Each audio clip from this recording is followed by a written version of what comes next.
Cae la tarde y en un rincón de la ciudad, en un pequeño jardín, alguien cuenta una historia, reflexiona en voz baja o conversa, paseándose bajo los árboles. Es hora de volver a casa, bajar la velocidad y darle tiempo al tiempo. Christian Warnken nos abre la verja de su jardín para que respiremos aire puro y oxigenemos el espíritu. En Pauta, aquí comienza Desde el Jardín. Una presentación de Grupo Educar, construyendo el futuro de la educación técnico-profesional en Chile. Lo esencial de toda exploración será volver al propio jardín y ver las cosas por primera vez, decía el poeta T.S. Eliot. Muy buenas tardes, queridos y queridas radiovidentes. Hoy es lunes 23 de diciembre del año 2025. Y vamos martes, hoy día es martes, no es lunes, martes 23 de diciembre del año 2025. Y estoy caminando en este pequeño jardín al fin del mundo. Mañana ya es Navidad. Y ustedes saben que por lo menos una vez a la semana me gusta cruzar al patio de la escuela a hablar de educación. No hablar de educación teóricamente, sino conversar con aquellos que están innovando, haciendo educación viva con nuestros niños a lo largo de todo el país. Y ahí voy entrando y ya se escucha el sonido de las campanas, el sonido de los niños, la vitalidad de la escuela. Voy entrando a la escuela, a una de las tantas escuelas de Chile. Y cada vez que entro a la escuela en Chile, es inevitable que me encuentre con ella, la gran inspiradora Gabriela Mistral. Muchas de las cosas que hemos menester tienen espera, el niño no. Él está haciendo ahora mismo sus huesos, criando su sangre y ensayando sus sentidos. A él no se le puede responder mañana, él se llama ahora. Él se llama ahora. Esa es la urgencia que Gabriela Mistral nos transmite desde el pasado. El niño no se llama ayer, no se llama mañana, se llama ahora. Es presente puro. Es aquí donde se juega todo. Gabriela Mistral, en un texto que se llama Palabra a los maestros, le decía a los profesores: maestro, enseña con gracia, como pedía Rodó, sin hacerte un retórico. Procura dar un poco de belleza en tu lección de todos los días. Narra con donaire. Sabes que tu oficio, que es de ternura, te ha vedado ser seco de corazón. También te prohíbe ser lo del lenguaje. Aprende en el libro moderno y en el antiguo las donosuras del idioma y adquiérelas siquiera en parte. No te conformes con ser claro. Sé, si puedes, elegante en la palabra. Era muy exigente Gabriela Mistral, así como decía que toda lección es susceptible de belleza, decía que toda lección, toda clase es susceptible de gracia. Siempre plantea la importancia de la gracia en la enseñanza, en el lenguaje, en la manera como narramos, como contamos el mundo los profesores a los niños. Este oficio, que es muy bonito, dice ella, que es de ternura, te ha vedado ser seco de corazón. Hoy día vamos a conversar con un maestro que estoy seguro que no es seco de corazón, todo lo contrario, que está lleno de entusiasmo y que seguramente se ha convertido en un narrador y les ha contado un relato y una historia a sus niños, a sus alumnos. Él es Carlos Montenegro, profesor de ciencias y encargado de la Academia de Astronomía en la Escuela Básica El Sauce. Esto es en la maravillosa región de los Andes, donde por lo demás Gabriela Mistral trabajó como profesora y directora de una escuela. Y en esa escuela, fíjense ustedes, esto es muy potente, los estudiantes de educación básica se han convertido en guardianes activos de los petroglifos ubicados en la precordillera andina. Qué fascinante e interesante lo que pasa ahí en esa escuela en Chile. Y eso es lo que vamos a compartir y conversar hoy día con el profesor Carlos Montenegro. Carlos, un gusto de saludarte en el patio de la escuela. Un placer y un honor estar acá, don Cristian, junto a ustedes. De verdad, nos llena de Bueno, orgullo.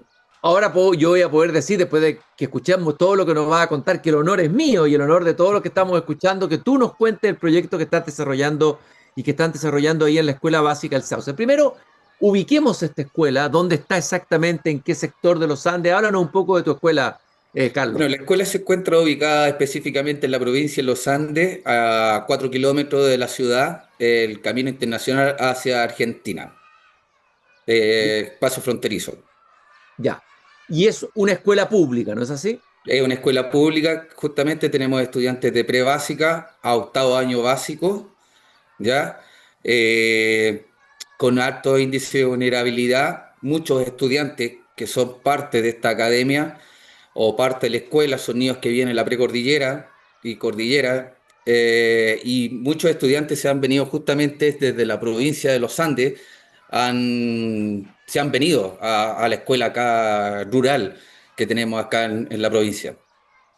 Bueno, hemos hablado otras veces y hemos conversado con profesores de escuelas rurales, ¿no es cierto? ¿Cuál es para ti como profesor, cuál es la esencia de la educación rural? Porque uno dice es una escuela donde los profesores tienen que hacer su trabajo con mucho sacrificio, con mucha entrega, a veces con dificultades, con carencias, pero también es una escuela que entrega muchas cosas que no hay en otras escuelas.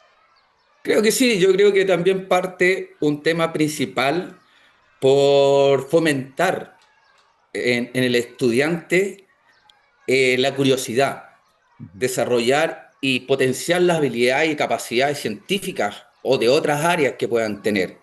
Y dentro de todo esto también hay que dejar de manifiesto que si uno no tiene un líder, que es como la directora, nuestra jefa de UTP, que está apoyando constantemente todas las locuras que a uno se le ocurren, Claro. ¿ya? Si no hay el apoyo, tampoco no se pueden realizar. Entonces, permanentemente a ellos se les propone un proyecto y tenemos la posibilidad, en este caso yo, de poder realizar estas actividades extra programáticas que se hacen en el colegio.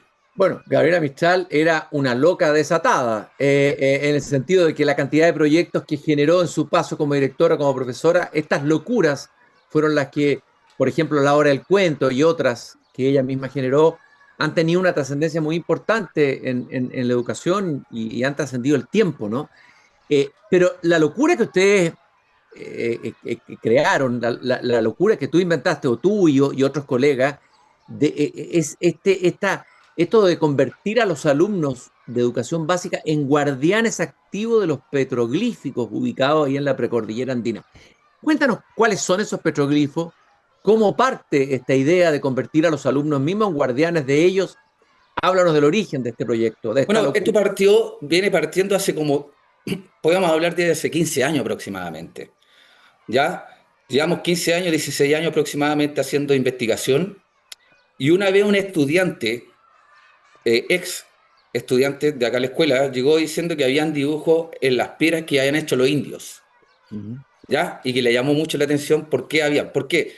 Porque ellos, los papás, habitualmente llevan los animales a la montaña. -huh. Ajá. Entonces, justamente ellas con los papás vieron y me dijeron, oiga, profe, hay dibujos que hicieron los indios para allá, para arriba, porque así lo dicen y lo interpretan ellos. Uh -huh. Entonces llegaron y como teníamos el taller, los niños les llamó la curiosidad esto de que habían dibujos. Entonces le dije, ningún problema, comencemos. Pero primero vamos a buscar información, qué es lo que hay de esto, qué es lo que es, qué son los petroglifos, por ejemplo. ¿Ya? Bueno, y ahí se empezaron a dar cuenta que se abren muchas aristas en realidad en relación con el patrimonio en general, que es un patrimonio que tienen aquí mismo, en su localidad. Entonces yo les dije, si quieren hacer un trabajo y queremos hacer un proyecto, rescatemos el patrimonio local, que es lo más importante, sepamos la historia. Y empezamos a investigar a través de la sala enlace qué es lo que eran las investigaciones que habían, los papers, revistas científicas, y empezamos a navegar en este mundo ancestral, se podría decir. Luego que los niños ya tuvieron un poco de conocimiento sobre el tema, yo les comencé a relatar un poco la historia de lo que acontecía acá, la importancia que tenía el Capac Ñac, que es la ruta del Inca, que justamente pasaba por estos lados. Tenemos un cerro que hicimos una investigación de 10 años de arqueoastronomía, que se llama Observatorio Preincaico Cerro Mercacha, el Machu Picchu de Aconcagua, ¿ya? Y luego fuimos buscando y yendo a los lugares donde los padres y abuelitos de los estudiantes nos decían que habían dibujos de estos ancestros. Bueno, Luego, ahí mismo, empezamos a caminar, a buscar lugares. Con el tiempo nos empezamos como a especializar, se podría decir, con los chicos, y empezamos a ir a lugares que habían petrolíferos que no estaban inscritos, que no estaban registrados. Y a la vez fuimos descubriendo cosas que nos encontraban y que no son parte de esta región en sí, sino que son parte de la región del norte. Entonces empezamos a hacer estudios, a clasificar, a dibujar, a o medir sea, la fueron vegetación. arqueólogos de facto, O sea, convertimos rápidamente a los niños en arqueólogos de facto, ¿no? claro, se podría decir que fuimos parte de esta historia. Y lo importante y lo lindo de todo esto es que a los niños les llamó tanto la atención que ellos ahora, hoy en día, exalumnos que están en la universidad estudiando estudios relacionados con la ciencia, ellos mismos van a los cerros y los protegen. Ahora ya eso es parte de ellos, es de la comunidad.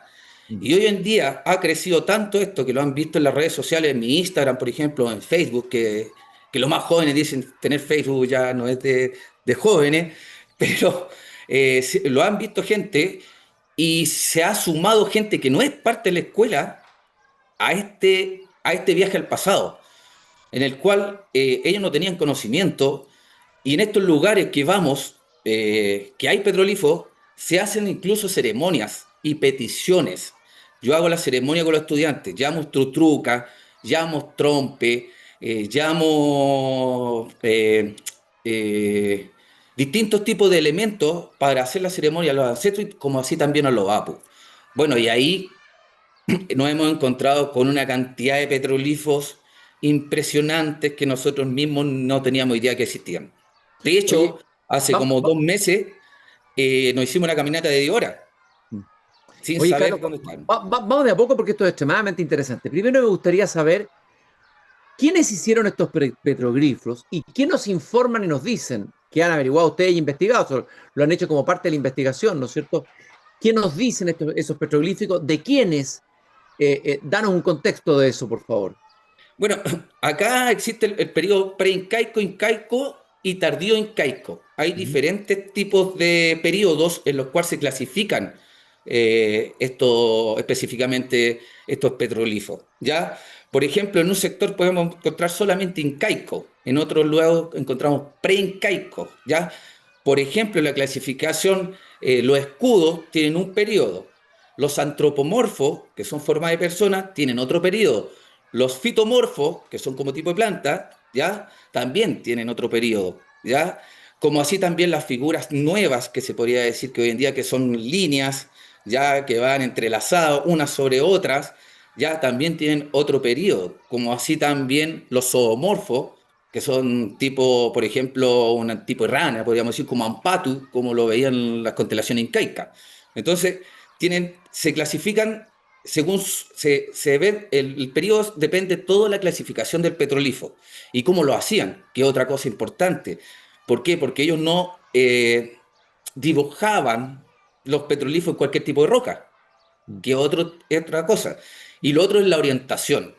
¿Ya? Los petrolíferos nos pueden señalar orientación astronómica, salidas helíacas de distintos cuerpos celestes, como así también eclipses solares o trayectorias de Venus, etcétera. O sea, tiene una connotación tanto como de orientación, como de astronomía, arqueoastronomía, como así también lugares de paso, que se podría decir. Hay un escudo muy importante que se ve, que es un escudo en forma circular que tiene como las líneas cruzadas, ¿ya? En la cual el punto del medio sería el Cusco y las 4 líneas sería el Tahuantinsuyo, que son las 4 ciudades. Entonces, tiene toda una connotación de distintas maneras. Recordar que por aquí paseaban los chasquis también. Entonces, Los mensajeros, ¿no es cierto? justamente, entonces traían la también información. colocaban su marca, o como por ejemplo los zoomorfos, los camélidos, que son muy habituales. Pues ahí nosotros encontramos camélidos a baja altura, por ejemplo, 1600 metros, pero tenían 4 pies. Ahora Oye, estamos sobre los 2000 y tenemos camélidos con 5 pies. Eso quiere decir que era un ganado al tener 5 pies. Últimamente encontramos en un lugar una máscara de aguita inca, uy, qué impresionante. cosa que Ahora, no en esta región no se encontraba. Carlos, es bien impresionante todo lo que estás contando. Ahora, esto parte con expediciones a terreno, ¿no es cierto? Primero, ir a los lugares, observar estos petroglíficos, bueno, no sé si dibujarlos, fotografiarlos, no sé cómo lo hacían, y luego buscar la información, no sé si llevaron arqueólogos o se contactaron con arqueólogos o buscaron el material ya sea en internet o en bibliotecas, no sé. Cuéntanos cómo fue, cómo fueron han sido las distintas etapas. Estamos hablando de una academia, ¿no es cierto?, que es la que tú diriges, una academia de ciencia y astronomía de una escuela básica, el Sauce, en los Andes. Sí, todo partió primero buscando información en la sala de enlace. Mm. Luego salíamos a terreno y toda esa información que traíamos de terreno, luego todas las mediciones, medíamos los petrolíferos con wincha, con wincha porque no tenemos otra ¿Ya? opción, otro elemento como va a ser. Teníamos una tabla, una brújula para ver la orientación, así como todo muy artesanal en realidad, porque sabemos que en una escuela pública es difícil los recursos tener. Entonces, carcábamos afuera de la roca los dibujos en cuaderno campo, que le llamamos nosotros, pero con la orientación que nos indicaba la brújula, en realidad. Luego de ahí, con los años, mire, es súper raro porque durante 10 años no tuvimos, o 13 años, 14 años, no hemos tenido una asesoría científica de un arqueólogo especialista. Mm. ¿Ya? Todo lo hemos hecho artesanalmente, junto con los niños y con lo que hemos investigado y con lo nuevo que nos hemos encontrado. Pero hoy en día, en el mes de septiembre, si no me equivoco, envió un correo a don Andrés Troncoso, de la Universidad de Chile, que es el Ujú. arqueólogo que ha hecho las investigaciones casi en todo Chile. ¿Ya? De hecho, sacó un libro hace poco que estuvo en la estación Mapocho con él. Y le dije a los niños, oye, enviémosle un mensaje, un correo por si acaso. Listo. Le enviamos un correo y dijimos nosotros, tal vez no nos van a pescar. Así como, ya. Le enviamos un correo, lo juro. A la media hora, don Andrés Troncoso nos escribe encantado de ayudarlo en todo lo que quieran. Claro, yo me imagino que para un arqueólogo, un investigador que ha dedicado su vida a esto, ver que en una escuela pública en los Andes, con niños y un profesor de una academia de ciencias estén haciendo este trabajo, yo creo que haber quedado impresionado con el trabajo Justamente, que han hecho, esas ¿no? palabras fue la que utilizó. Y dijo de inmediato, mañana hacemos una reunión con Zoom con los niños. Yo lo Ujú. que pueda aportar y ayudar, cuenten con todo mi apoyo. Entonces el día jueves me envió rápidamente, me envió el link y ahí tuvimos la charla y nos sacó muchas dudas, nos explicó muchas cosas que nosotros no sabíamos, por ejemplo, los antropomorfos, que son personas cuando llevan unos puntitos, ya son como tipo chaleco, como chamanes que llevan su vestimenta, cosa que no sabíamos, los tocados cuando usan acá están los dibujos, los antropomorfos con una cosita arriba, como tipo corona, son tocados, que quería decir que eran los chamanes, sacerdotes, cosa que nosotros no sabíamos tampoco. Lo de los camélidos tampoco no lo sabíamos, que encontramos camélidos que tenían la cabeza agachada, por ejemplo, camélidos que eran sumisos, y cuando tenían la cabeza hacia arriba, que eran camélidos que eran duros, que eran cruel, como dicen los maridos los mandan, como dicen por ahí, una cosa así. Oye, pero esto parte por expediciones que imagino que son varias jornadas de expedición, son largas jornadas, ¿no? O sea, ¿y qué va pasando ahí con esos niños que van en esa aventura? ¿No es cierto? La clase comienza ahí, en ese caminar a ir a buscar los petroglíficos de los distintos lugares donde están. ¿Cuánto duran esas jornadas, esas caminatas, esas expediciones? Bueno, nosotros de acá nos juntamos de la escuela, nos juntamos 7, 8 de la mañana. Y el regreso son 8, 7 de la tarde. Es todo el día. Ujú. Todo el día porque es mucho el recorrido. Llegar a los lugares y de repente nosotros no tenemos los lugares específicos, no sabemos dónde se encuentran, sino que más bien vamos en busca de esta ruta, del camino de los ancestros. Como lo comentaba la otra vez, fuimos hace como 2 meses a un Vilcuya que se nota hacia el interior y ex alumno había visto, pero se había olvidado dónde estaban. Íbamos 23 personas, entre estudiantes, ex alumnos y apoderados. Y hicimos un barrio en el cerro.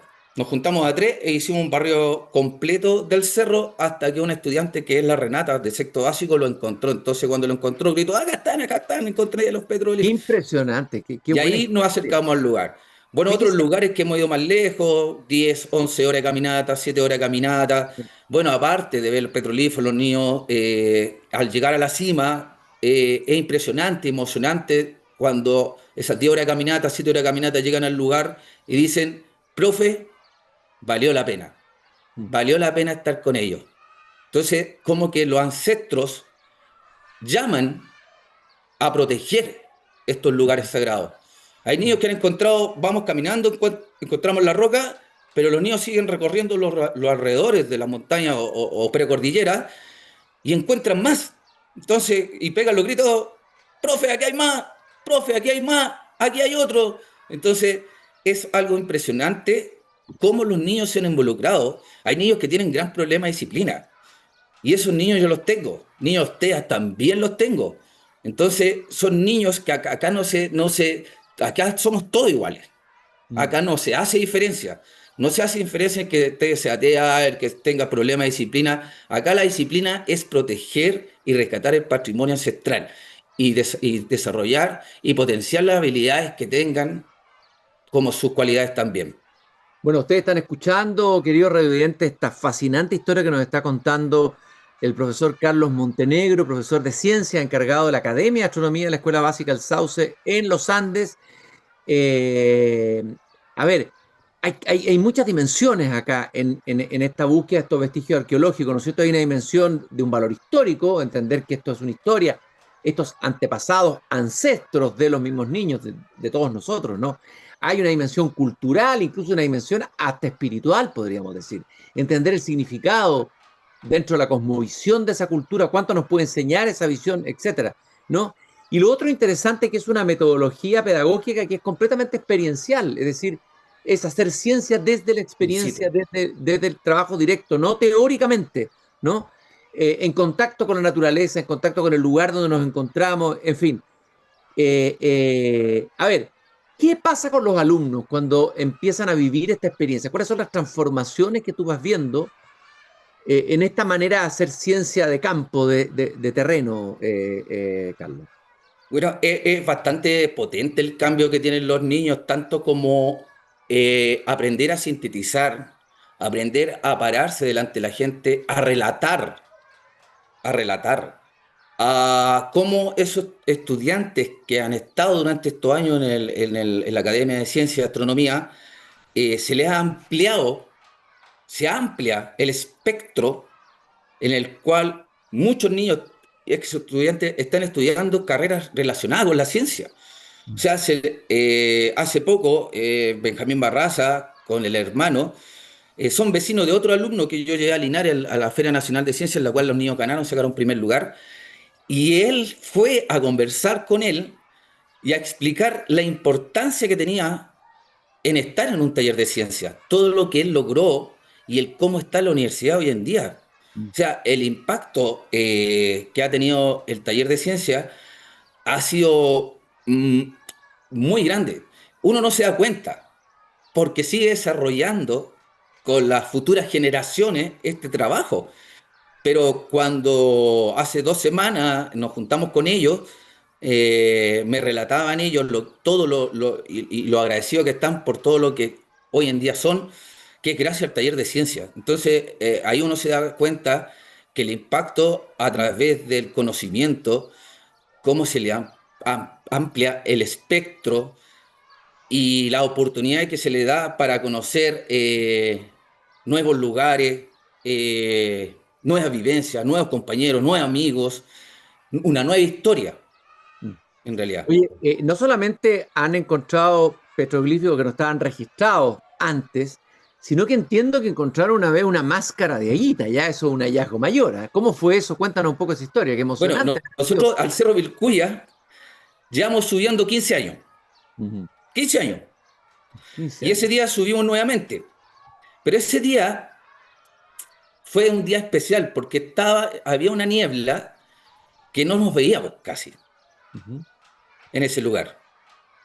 Y al llegar a la cima, empezamos a bajar el roquerío y empezamos muy paulatinamente, muy lento, y me llamó mucho la atención con los niños un petrolífero que estaba como manchado.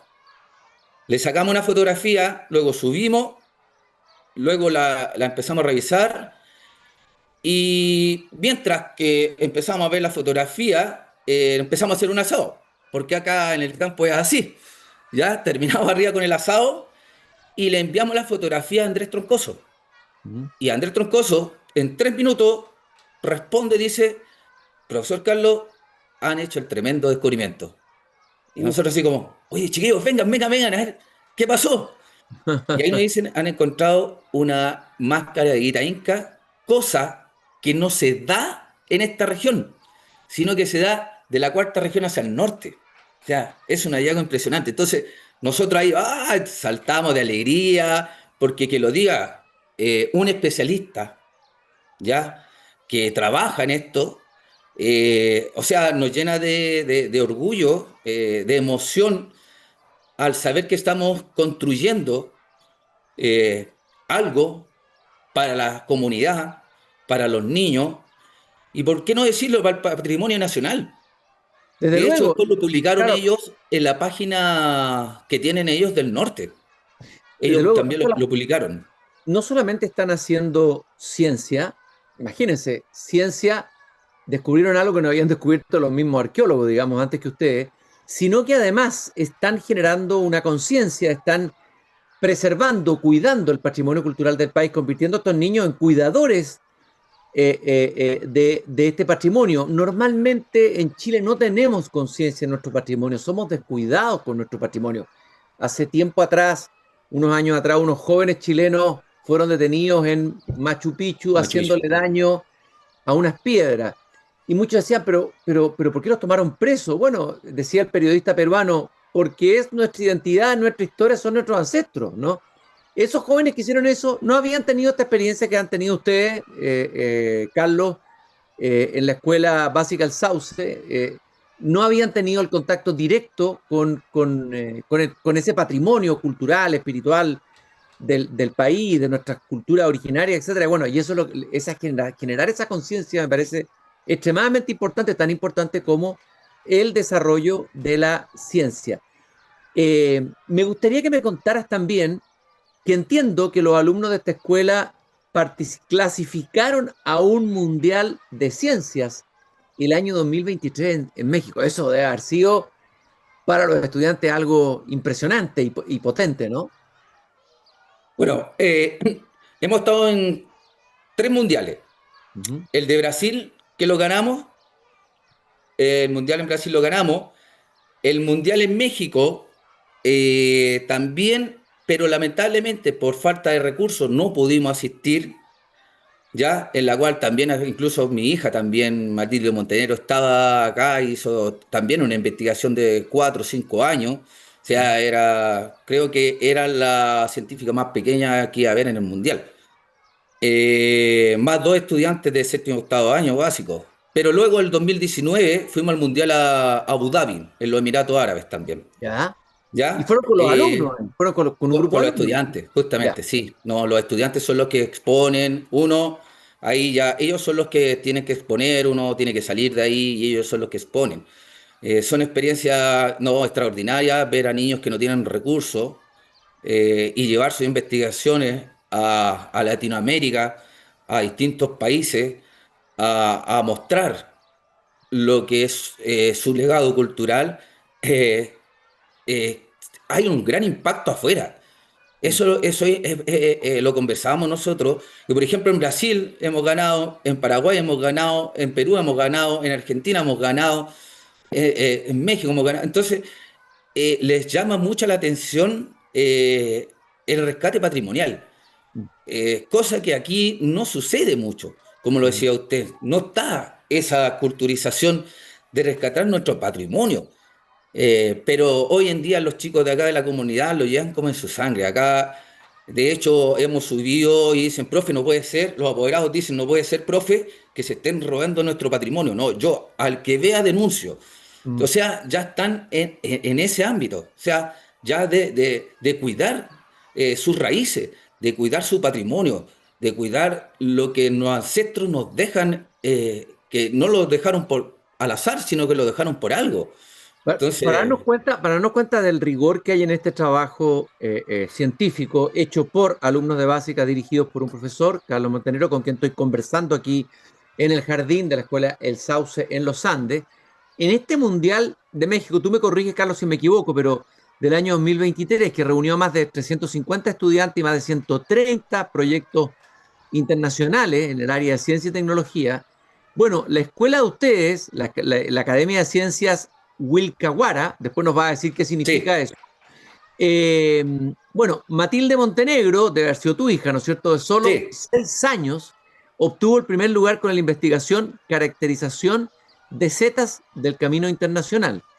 Isabela Valdebenito, sexto básico, y Sofía Leiva, séptimo básico, también clasificaron al Mundial con su estudio Macroinvertebrados bentónicos de la cuenca hidrográfica del río Aconcagua. O sea, de verdad son presentaciones científicas, ¿no? Son sí. pequeñas científicas, pequeñas, grandes científicas, ¿no? El nombre de la academia, Wilcahuara, ¿qué significa? Estrella hermosa. Qué bonito. Estrella Hermosa, así se llama esta academia. Eh, ¿Cuáles son, a ver, alguna de las experiencias comparte con nosotros más transformadoras que tú has visto en los alumnos? ¿Alguna historia, una anécdota, algo que nos muestre cómo esto tiene un impacto personal en la vida de los alumnos que desarrollan ciencia desde tan pequeño, ciencia de este nivel? Bueno, primero que todo, anécdota que nos ha pasado antes de ir como a lo más profundo, que hemos ido a los congresos y se nos han quedado las maquetas, las cosas arriba de los taxis. Llegamos al hotel y ya no están. Son Uh, anécdotas, o se nos han perdido los pendones y hemos tenido que salir del paso. Son qué anécdotas terrible. que nos han pasado en Ya. realidad. O corriendo por los aeropuertos, que se nos va a ir el avión, son cosas que van pasando. Pero el impacto más profundo creo que es ver hoy en día a aquellos niños universitarios y algunos ya recibidos, que me dicen, profe, gracias, porque gracias a lo que yo aprendí, soy lo que soy hoy en día. Hay un estudiante que está haciendo guía turístico también en las Torres del Paine, Ujú. que es Andrés. Y también me dice, profe, yo ahora sé el por qué me decía estas cosas o el por qué me hacía hacer esto otro, y ahora lo entiendo, comprendo, porque ahora estoy acá. Y eso yo es usted mi transformador. Entonces, uno se da cuenta realmente. Yo no me doy cuenta, pero las personas me dicen, bueno, ahí él ha hecho el medio cambio en los Mm. niños. Mira todo el impacto que han tenido ellos. O sea, por un taller de ciencia y astronomía, mira dónde están los niños ahora.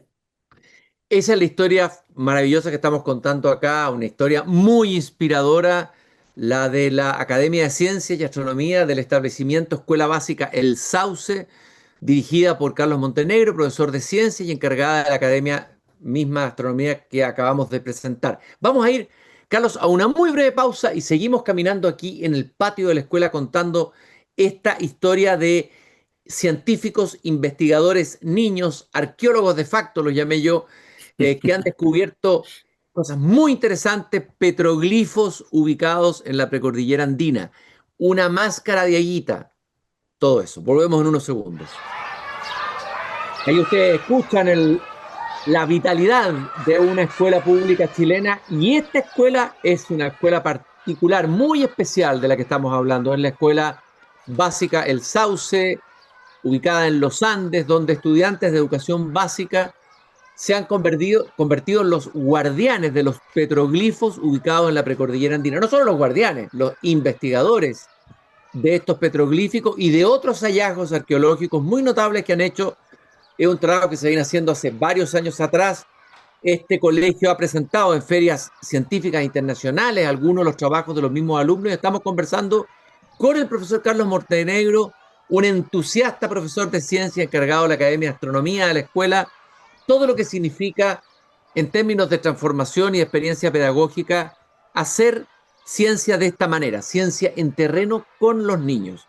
A ver, ¿cuáles son las metodologías pedagógicas más importantes que han aparecido en este trabajo científico hecho con niños? Porque aquí se aprende de ciencia, pero también tú vas aprendiendo de pedagogía, de metodologías nuevas que van resultando unas más significativas que otras. Compártenos un poco esa experiencia, Carlos. Bueno, yo soy un profe medio extraño, como dicen los apoderados. ¿Qué inventó ahora? Entonces, soy poco de una sala. Soy muy poco para estar dentro de la sala. Más me gusta trabajar afuera, en patio. No sé, si voy a pasar la célula, prefiero hacer una hora de teatro en la célula. Ujú. Que cada uno tenga su... ¿Ya? Si voy a pasar no sé, la onda expansiva, voy, busco una sequía que está al lado de la escuela, tiro una piedra y le explico cómo se expande la onda expansiva. Entonces, para mí, la sala no es mucho lo que trabajo dentro de una sala, sino que más bien mis estrategias metodológicas son basadas in situ en terreno. Si yo estoy pasando flora, salgo de la escuela y les digo a los niños, aquí hay flora introducida, endémica, ¿ya? Entonces, vamos trabajando en terreno. Me gusta mucho el terreno. Y eso a los niños les gusta mucho y además aprenden muy rápido. Muy Ujú. rápido. El aprendizaje es muy rápido. Si estoy pasando el sistema solar, los pongo al patio, uno el sol al medio, ya la luna, cómo es la rotación, entonces hacen una la rotación, pero es prácticamente todo en el patio. Es poco lo que se hace dentro del aula. Bueno, es interesante esto, Gabriela Mistral también lo decía, ella era fanática de hacer la escuela al aire libre y felicitaba en una carta a un profesor que había sido muy criticado en su tiempo por sacar a los alumnos de la sala y Mm. llevarlo a terreno, digamos, ¿no? En el fondo, uno podría decir que toda la geografía de Chile, que es prodigiosa, todos los lugares donde haya una escuela en Chile, los lugares abiertos, estoy hablando bosques, orillas de río, cordillera, mar, lo que sea, valles, son salas de clase. O sea, Chile entero es una sala de clase abierta. Eso es lo que nos está transmitiendo hoy día tú, Carlos. Y tú eres un profesor que se asfixia, así lo entiendo, ¿no? Que se agobia, se Sí, cansa, se aburre, sí. encerrado entre cuatro paredes. Tú estás llamado a hacer pedagogía activa, interactiva, vital, conectada con las cosas, con la tierra y con la historia directamente. Sí, justamente, de hecho, yo, como acá pasa el camino internacional, pasa mucho vehículo, por ejemplo, yo lo que es la orientación, niños de prekinder y kinder, estoy hablando, ciencias yo los llevo afuera y les enseño dónde está el este y el oeste. Y después, veamos la cordillera, la tenemos al lado. Tenemos la cordillera de la costa al fondo, abajo. ¿Ya? El sur, el norte. Ya trabajemos ahora. Los vehículos, ¿para dónde van? ¿Para el este o para el oeste? ¿Ya? Entonces, yo creo que es más fácil. La ciencia está afuera. La Mm. ciencia, yo siempre he dicho, la ciencia se hace aquí y en la quebrada del Ají. Mm. La ciencia la tenemos al alcance de la mano. El problema es que no nos damos el tiempo de hacerlo. Claro. Entonces, y no buscamos ese espacio, porque los niños lo que buscan es el espacio, el entorno. Es Bueno, eso. y sobre todo pensando, Carlos, en que nuestros niños hoy día, nativos digitales, el riesgo, obviamente que el mundo digital es un mundo de conocimiento muy interesante que está abierto ahí ante ellos como nunca antes, como una enciclopedia abierta, pero corre el peligro de quedar aislados y encerrados en esa biblioteca digital, virtual, Mm, infinita, ¿no es cierto? Y no tener esas experiencias básicas desde la orientación, cuál es el norte, cuál es el sur, ¿no? ¿Cuáles son los vientos en esta zona? justamente. ¿Quiénes vivieron acá antes que nosotros? Todo eso es el libro abierto de la realidad misma de la naturaleza. Ese es el gran libro, ese es el gran internet real que hay que ir a buscar, ¿no? Más que estar encerrados en las salas buscando una información como ratones de biblioteca, por decirlo Lo así. mismo le digo el ciclo del agua. Tenemos la cordillera, cómo se evapora, las nubes, etcétera. Yo lo saco, le digo, mira, oye, esa nube que está sola se llama cumulonimbus. Los niños Mm. no se les olvida más. Qué bonito. Entonces, Oye, tenemos el entorno, tenemos todo. Si queremos estudiar ave, en todos lados hay aves. Si queremos estudiar sobre el reciclaje para todos lados, el papel que se pierde en los colegios, también puedo investigar de dónde proviene el papel, cuál es todo el entorno en general. Podemos hacer ciencia y podemos hacer educación, podemos hacer matemática, podemos hacer arte, podemos hacer tecnología, podemos hacer lenguaje, es todo. Nuestro territorio es la parte donde tenemos que potenciar a los niños a hacer educación. Me imagino que todo este trabajo que tú vienes haciendo, ¿cuántos años? ¿10 años? ¿15 años? 16. 16 años vienes haciendo este trabajo en terreno de transformar a los niños en guardianes y estudiosos de los petroglifos de la precordillera de los Andes. Esto va produciendo transformaciones en el liceo mismo, ¿no? En el colegio. ¿Cómo ha cambiado tu colegio a partir de esta experiencia de la Academia de Ciencias? Pucha, yo llegué y yo me acuerdo que los cursos eran de 15 niños. Uh-huh. 15 niños, 14 niños. Hoy en día tenemos una matrícula de 278 estudiantes, ni que en los liceos de la ciudad tienen esa matrícula. Tenemos las salas 35, 30, 36, 37. Muchos niños que de colegios particulares se están viniendo para acá. O sea, hay apoderado, por ejemplo, yo tengo un niño que se lo trajeron de primero básico, vinieron a la escuela, se metió al taller y la mamá está pero fascinada. Otros niños que se han venido a otras escuelas también. Niños particular del Instituto Chacabuco, por ejemplo, de acá que se vinieron también el año pasado también. O sea, el taller de ciencia ha tenido impacto en la comunidad en general. Hoy en día uno va y le conversan. Yo, por ejemplo, la otra vez fui a una festividad en el campo, Putaendo, y me senté a comer y un caballero me dice, oye, yo a usted lo he visto. Usted no es que sale en las noticias cuando les va bien en ciencia, ¿no? Es de ya de los Andes, de las escuelas. Sí, le digo, sí, sí, soy yo. Y ahí nos ponemos a conversar con la gente. Entonces, el impacto en general ha sido bien grande en este aspecto. Hemos subido la matrícula bastante en ese aspecto en sí. Bueno, me imagino que para un alumno que viene de otro colegio o de otros colegios donde a veces la ciencia no se enseña con la misma pasión y no se enseña además con esta dimensión experiencial de estar ahí mismo haciendo ciencia en terreno, claro, se empieza a correr la noticia que hay un profesor loco, como dijiste tú al comienzo, que dirige esta Academia de Ciencia, que va a buscar y reconocer los petroglíficos en la cordillera de los Andes, ¿no? Que convierte a los niños en arqueólogos y en guardianes de ese patrimonio. Lógicamente que esos alumnos van a querer ir a estudiar allá. Hay un caso de un niño que vino del Instituto Chacabuco, acá, que es un colegio particular. Y cuando hicimos la investigación de macroinvertebrados bentónicos, me decía, profe, ojalá que me hubiesen hecho ciencia a mí aquí y sacar muestra en el río. Y una cosa de tomar muestra en el río súper sencilla, con un colador, lavando las roquitas, yéndole al laboratorio con una lupa, pero no tenemos más, una lupita y haciéndola qué tipo de especies son. Entonces me decían, ojalá esto lo hubiese hecho antes, o los apoderados me dicen, ojalá que hubiera en los otros colegios esto. ¿Qué han aprendido ustedes de esta cultura que hacía estos petroglíficos? ¿Qué valores culturales, espirituales, en el sentido más amplio, humano, han aprendido de esa cultura ancestral, que son los antepasados de estos mismos niños que viven ahí en la zona precordillerana del Sauce? Yo creo que yo a los niños les he dicho, los petroglifos son nuestros ancestros.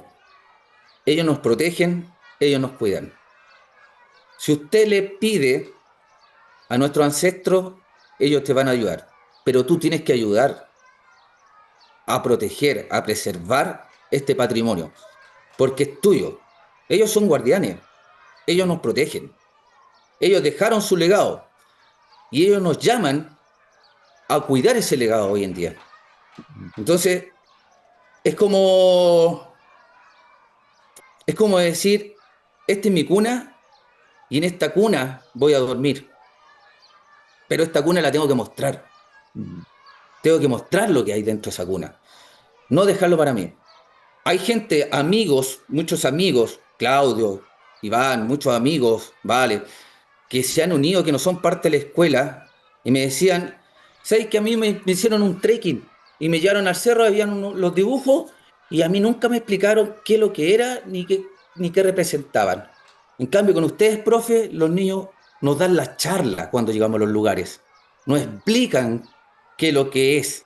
Entonces, ya hoy en día, por ejemplo, Pedro, que es de séptimo, que tiene una disciplina más o menos, que hoy en día ha cambiado 100%, en la última salida, él está dando la charla en el mismo lugar. O sea, ya con eso uno dice, estamos encaminados en una senda que va a tener un fruto. Y ellos ya tienen otra visión, no la que tenían antes. O sea, ya saben, no, yo quiero hacer esto, yo voy a Ya, hacer esto otro. ya, han- Entonces, ya han escuchado eso ustedes que, a uno como docente lo llena de orgullo. bueno, ya han escuchado ustedes, queridos radiovidentes, esta magnífica, preciosa historia de estos jóvenes, estos niños de una escuela básica, de primer octavo básico, que involucra también a apoderados, a familia, a exalumnos, que convierte a los alumnos en arqueólogos, que los convierte en guardianes del patrimonio cultural ancestral y además los convierte a algunos en profesores y en guías. Es la historia preciosa, es casi un cuento, de la Escuela Básica del Sauce y de la Academia Científica, la Academia de Astronomía, dirigida por el profesor Carlos Montenegro. Carlos, yo te quiero agradecer que hayas compartido con todo tu entusiasmo y toda tu pasión este proyecto fascinante que deberá ser replicado en todo el país y que nos da el norte de cómo se debe ser la educación del futuro. Fue un gran gusto haber conversado contigo. Gracias. Y también reconocer que a la doctora María Angélica Riquelme, que ella es de la Fundación Club Ciencias Chile, en la cual nosotros participamos en los eventos y en la cual siempre nos está apoyando y ayudando a seguir haciendo investigación. De hecho, hoy en día yo soy parte de la organización de la Expo Ciencia Nacional de Chile, Mm. donde vienen países, universitarios, escolares, etcétera. Entonces, también es un gran aporte a la ciencia en Chile. Yo le digo que es la madre de la ciencia, para nosotros.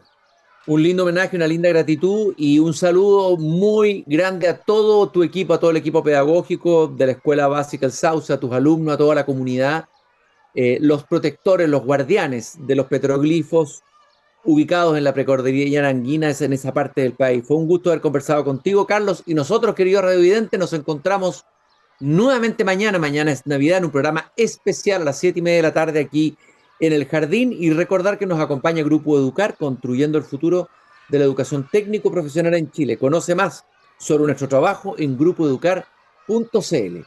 Gracias por habernos acompañado. Gracias. Es hora de cerrar la verja de madera del jardín. Pero Cristian Warnken la volverá a abrir de lunes a jueves a las 19:30 horas en Radio Pauta, cuando comience de nuevo Desde el Jardín. Una presentación de Grupo Educar, construyendo el futuro de la educación técnico profesional en Chile.